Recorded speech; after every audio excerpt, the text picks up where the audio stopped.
Good afternoon, everyone. Pastor Brad coming to you from our classroom/meeting room here at Holiday Island Presbyterian Church. As promised, I was wanting to do a little bit more for you all since we're not really meeting for fellowship, Sunday school, anything like that. So I decided I would record a few Sunday school lessons. And the first series we're going to be looking into is on pain and suffering, basically looking at, okay, where is God when it hurts? Today's lesson is on harsh realities. The reading for today is the book of Job, chapter 1, verses 1 through 22. So the first chapter of Job. As always, please feel free once I'm done reading the passage and we get to the actual questions to pause the video and answer it for yourselves. And if you wish to leave comments down below as to your responses to particular questions or thoughts that you have, please feel free. But let us begin. Reading from Job 1, verses 1 through 22. Listen now for the word of our Lord. In the land of Uz, there lived a man whose name was Job. This man was blameless and upright. He feared God and shunned evil. He had 7 sons and 3 daughters, and he owned 7,000 sheep, 3,000 camels, 5,000 yoke of oxen, and 500 donkeys, and had a large number of servants. He was the greatest man among all the people of the East. His sons used to take turns holding feasts in their homes, and they would invite their 3 sisters to eat and drink with them. When a period of feasting had run its course, Job would send and have them purified. Early in the morning, he would sacrifice a burnt offering for each of them, thinking, "Perhaps my children have sinned and cursed God in their hearts." This was Job's regular custom. One day the angels came to present themselves before the Lord, and Satan also came with them. The Lord said to Satan, "Where have you come from?" Satan answered the Lord, "From roaming through the earth and going back and forth in it." Then the Lord said to Satan, "Have you considered my servant Job? There is no one on earth like him. He is blameless and upright, a man who fears God and shuns evil." "Does Job fear God for nothing?" Satan replied. "Have you not put a hedge around him and his household and everything he has? You have blessed the work of his hands, so that his flocks and herds are spread throughout the land. But stretch out your hand and strike everything he has, and he will surely curse you to your face." The Lord said to Satan, "Very well then, everything he has is in your hands, but on the man himself do not lay a finger." Then Satan went out from the presence of the Lord. One day when Jacob's sons and daughters were feasting and drinking wine at the oldest brother's house, a messenger came to Job and said, "The oxen were plowing and the donkeys were grazing nearby, and the Sabaeans attacked and carried them off. They put the servants to the sword, and I am the only one who has escaped to tell you." While he was still speaking, another messenger came and said, "The fire of God fell from the sky and burned up the sheep and the servants, and I am the only one who has escaped to tell you." While he was still speaking, another messenger came and said, "The Chaldeans formed 3 raiding parties and swept down on your camels and carried them off. They put the servants to the sword, and I am the only one who has escaped to tell you." While he was still speaking, yet another messenger came and said, "Your sons and daughters were feasting and drinking wine at the oldest brother's house, when suddenly a mighty wind swept in from the desert and struck the 4 corners of the house. It collapsed on them, and they are dead, and I am the only one who has escaped to tell you." At this point, Job got up and tore his robe and shaved his head. Then he fell to the ground in worship and said, "Naked I came from my mother's womb, and naked I will depart. The Lord gave, and the Lord has taken away. May the name of the Lord be praised." In all this, Job did not sin by charging God with wrongdoing. That's kind of an incredible story, wouldn't you all think? So the first question that this Bible gives for considering is, why do you think the Lord brought up his servant Job to Satan? It wasn't necessarily that Satan knew of Job. God brought him up. A few of the options that the Bible gives are because that God, was proud of Job. Second option is to rub Satan's nose in Job's righteousness. Third option, to allow Satan to test him. Or there's a fourth option for other, if you think it is something else. Feel free to pause the video at this time to maybe think about it and come up with an answer.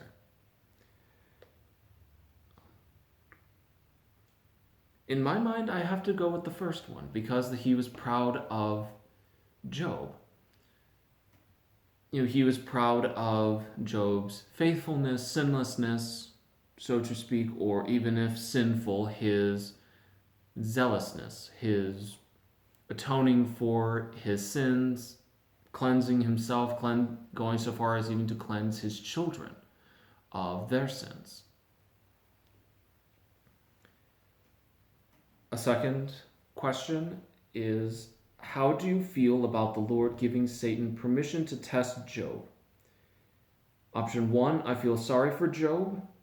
Option 2, I don't understand it. Option 3, it scares me.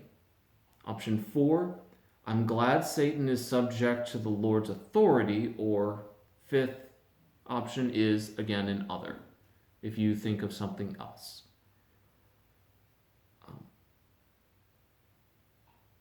Honestly, I would have to go with more than one of these. I do feel sorry for Job. He has so much, he has therefore so much to lose, and also so many more ways that Satan can tempt him, can put Job to the test. But at the same time, I would have to also lean towards the Satan being subject to the Lord's authority. The thought that evil is not just running rampant, the thought that evil is still part of God's dominion, that God still has ultimate authority, ultimate control even over the bad things that happen, even if not necessarily making them happen, maybe allowing them to happen so that a greater good might come out of it. It's sort of balanced out with feeling bad for Job, but yet feeling reassured that if in Job's position, if put to the test, that there's still some good that will come out of it, even if we don't understand it in the moment. Question number 3 out of 8. What impresses you the most about Job? His wealth, his faith, his religious observance, his restraint, or his acceptance of loss? Again, feel free to pause along the way as you so please.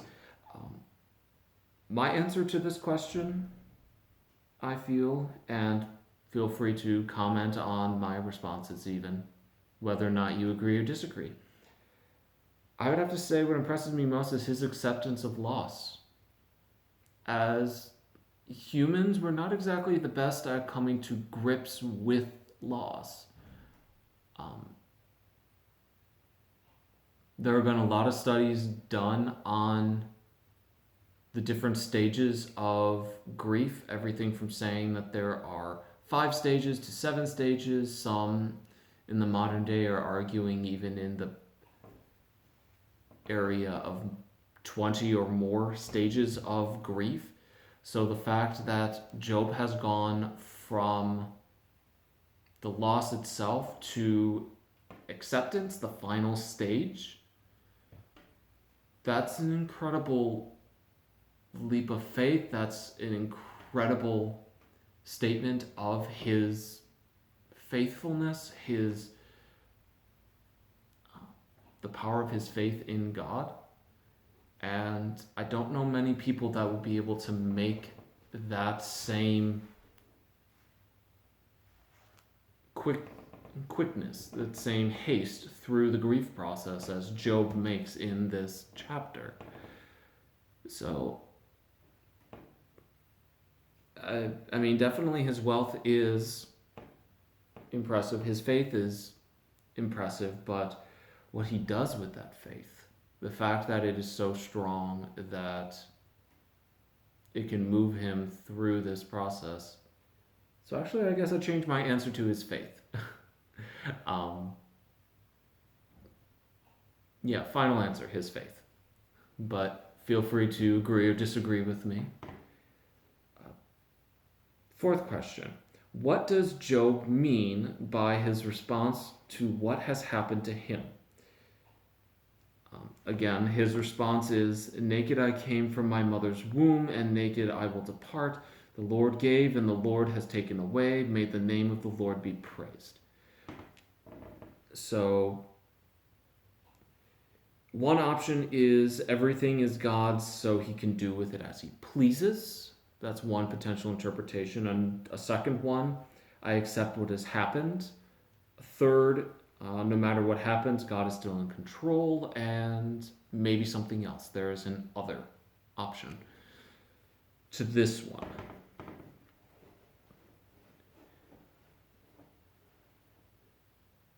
In all honesty, I feel like any one of these is plausible. Though I guess if I had to pick one, I would be leaning more towards the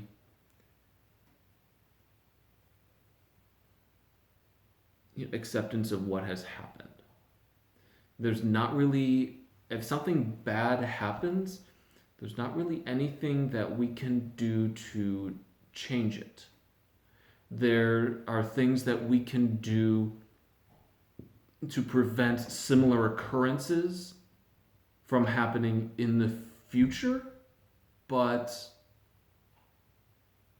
if a person gets sick, they've gotten sick. There's no way to reverse that. They can get better, and then steps can be taken in the future to prevent sickness from happening again. But in the moment, a person is sick. The best that can happen is they recover from that sickness. The receipt of the sickness, though, cannot be undone. Same thing with other tragedies. They have happened. There's nothing that we can do to undo that. So, that's my interpretation. Feel free to agree or disagree. Feel free to chime in and let me know what you all think. Fifth question. Had you been Job, how would you have reacted after these losses? Saying, where is God? I have done something to make God mad, thinking that this is punishment. They're saying, oh, there must be no God, there is no God, if things like this can happen to me. Or the same reaction as Job. The Lord gives and he takes away, may his name be praised. Or a fifth option is, again, the other. Maybe it's something beyond the options that the Bible gives.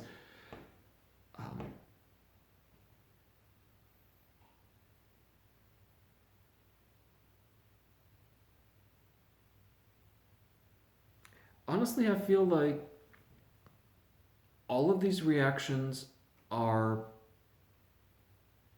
plausible. And since the question doesn't actually say a first reaction, I would say that all of these are almost representative of the different stages of grief, of suffering.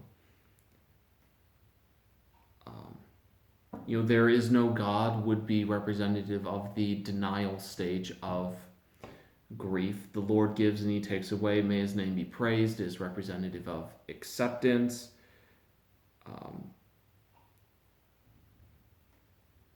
I must have done something to make God mad is arguably part of the bargaining phase, saying, I must have done something to upset him. Maybe I can bargain with him, get a, prevent further punishment, something like that. Where is God? Just straight up sadness. Disbelief, maybe even denial. Again, so I guess in terms of initial reactions, I would have to say, where is God? I think that would be the first thing that would come to mind is this has happened to me.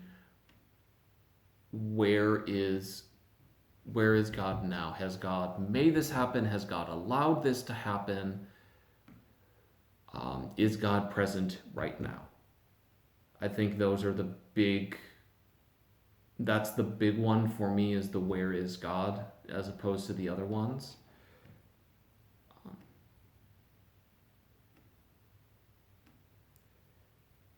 Sixth question, how can you relate to this story at this time in your life? This has a number of options. My faith is being tested by pain and suffering. I want to hold on to my faith despite difficult circumstances. I have lost someone I loved and I am trying to pick up the pieces of my life. I can't understand why God allows bad things to happen to good people. I have questions, but I know God is loving is good, or the other. At this point, I would have to go with the fourth option, not understanding why God allows bad things to happen to good people. I think just because we are in the midst of the COVID-19 pandemic, there's a lot of people who are wondering why this is happening. There are a lot of people looking for answers as to what have we done that we might be being punished? Is God present with us now? Trying to find some source of reasoning, some source of comfort during this time. And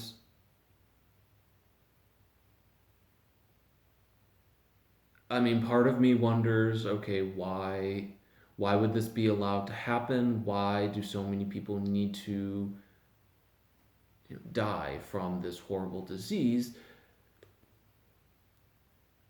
And often when this question comes up, I think of a book that I would commend to anyone who's up for that kind of literature, a book by Rabbi Harold Kushner titled When Bad Things Happen to Good People. And it's something of a self-help book, I guess. Best way I can describe it, where he actually talks about losing, I believe it's one of his sons in a car accident. I haven't read it in a while, but he is, essentially coming to grips with, what have I done wrong that I would deserve this? Have I done anything wrong in the first place? And eventually coming to the conclusion that A, there are things that are just beyond our comprehension, and B, it's not necessarily the question of why is this happening that's important. It's the question of what is God going to do with this? What good can God bring out of this? That's the important question to ask.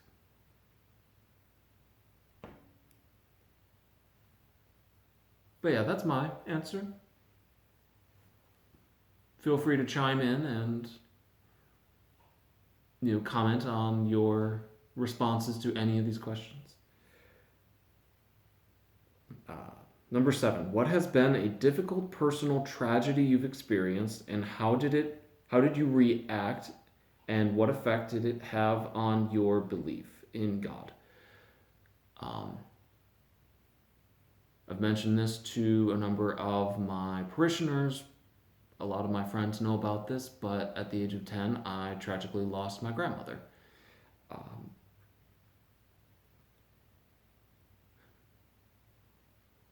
My initial reaction to that was not to cry, actually. I was 10, I was at that stage where I kind of said, okay, I'm a boy, boys don't cry. And so I held it in, potentially to my own harm, but that's neither here nor there. And before that point in time, I can't even really recall having a belief in God. My parents brought me to church every Sunday. I went to Sunday school, Vacation Bible School. I sat through the pastor's sermons, thought to myself, who would possibly want to have a job like that? And of course, now I realize God has had the last laugh on that regard, but regardless. But honestly, I think at that point, that was the first time I ever really had my own self-declared faith in God, because I got angry at God.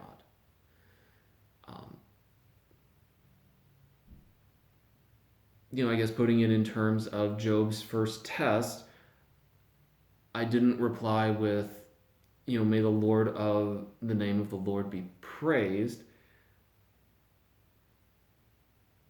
I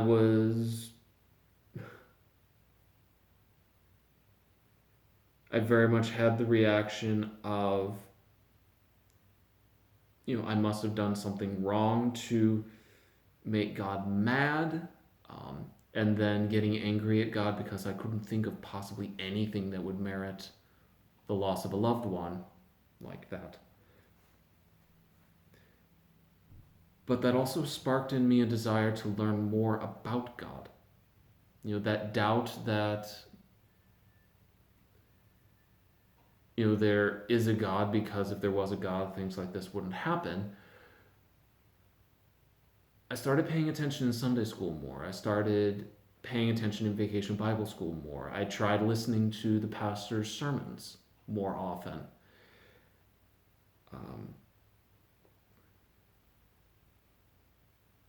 If anything, out of the tragedy came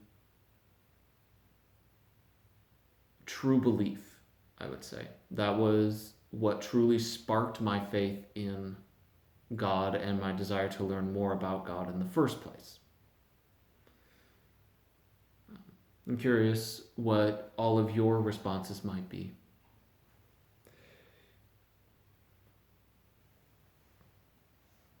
So yeah. Last question in here is just a prayer request, which, as always, if you have anything that you want me to pray with you all for, please feel free to email or call me. I am always here for you all.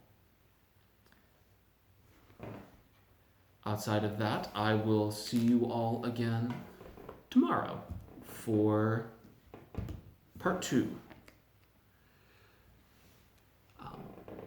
And until then, have a good day and blessings.